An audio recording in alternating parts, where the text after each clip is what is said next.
Tonight, Dr. Plague reads Saw. Enjoy. Hey, you awake? I pretended to be asleep, but she knew I wasn't. She jabbed me with her toe, and I put on some big fake snores as I played it up and hoped she'd forget what she wanted me to do. She was always doing this sort of thing, waking me up and asking me to do something in the middle of the night. With work less than 7 hours of blissful sleep away, though, I wanted to roll over and get back to it pretty badly. As the jabbing toe came again, I finally sighed and rolled over to face her. Not anymore, I guess. Good. Then you can take that trash out, right? I wrinkled my nose at her. The trash? Really? It's 1 a.m, Margaret. She wrinkled her own nose, knowing I only used her full name when I was put out with her. Yeah, and I've lain here and smelled that fish you put in the can for the last 3 hours. Please, for me. I rolled away from her and burrowed down into the covers. Why don't you do it if it's such a problem? Her voice was serious when she answered. You know I don't go out after dark. Remember, I told you that because your mom died. Yeah, I remember. Look, can't I just do it in the morning? It's really late, and the prodding toe became a foot that playfully rolled me out of bed. No, please, check on Emma while you're up, too. I sighed and walked up the hall to the kitchen, pausing to look into the nursery. Emma was snoring away happily from her crib, and I cracked the door and went into the kitchen. Maggie was right. The fish was ripe, and I lifted the shiny black bag out of the can and took it out the front door. I walked around the usual pitfalls that awaited me in the dark room. Toys, the footstool, clothes left for tomorrow's cleaning, and opened the front door to step outside. The air outside was thick, heavy with the smell of rain, and I just knew that it would take hours to get back to sleep after being buffeted by the aromatic wind. It wasn't until the front porch's worn boards greeted me that I realized the world looked a little strange. The walls were bent and wobbly, the colors slightly runny, and that's when I realized I'd forgotten my glasses. Now, I'm not blind by any stretch. I could navigate pretty well without them, but it was a pain to be out at night without them. I went down the porch steps, found the can, and dropped the bag in with a sudden clatter of cans, bottles, and other kitchen trash. The sound echoed across the still night like a cannon shot, and I was grateful that we didn't have any neighbors to bother. I felt for the banister rail and caught hold of the smooth wood as I mounted the stairs. That was when I heard a noise to my left. Maggie and I own land out in the country, and the woods that butt up against our property are rotten with coyotes, foxes, and the occasional raccoon or possum.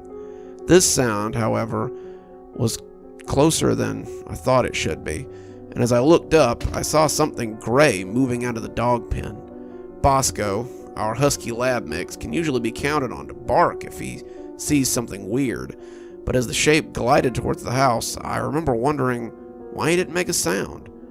Watching the thing move filled me with a surge of terror and apprehension. Even without my glasses, its shape was wrong.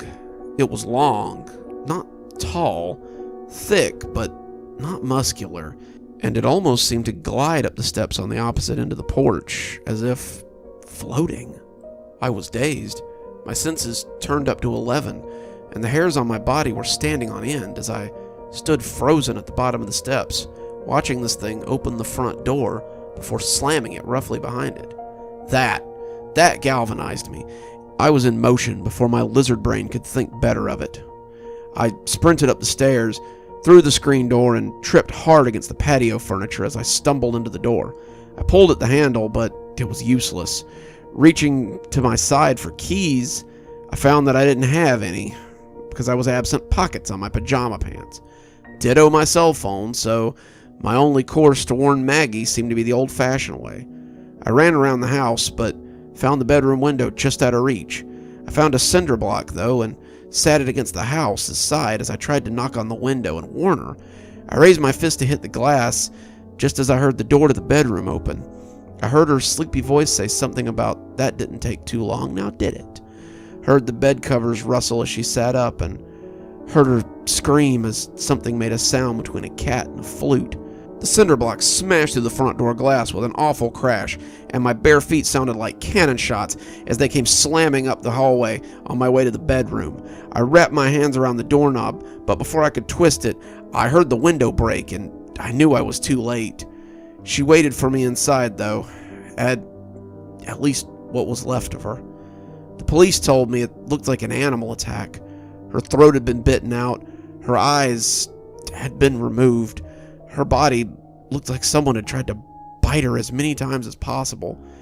Bosco had been its first victim. His neck snapped with a single twist, and Emma and I seemed to be the only ones immune to its wrath. The paramedics took her away, wrapped in the black bag they used to spare the living, as my sleeping daughter and I stood on the very porch I had just watched the creature glide onto. I sold the house after that. I no longer felt safe within the walls of that home, and the memory of that creature was too fresh for me to ever feel safe there again. Emma and I moved into an apartment in the city. I found a place so full of noise and people that I doubted whatever it was could even live there. I still have trouble sleeping. Every time I close my eyes, I dream about that abnormal shape that glided into my house and murdered my wife as she sat in her bed. Whether my Maggie knew it or not, she saved me that night. The message scrawled in her blood above the headboard was very clear on that, and me forgetting my glasses was probably the only reason I'm still alive.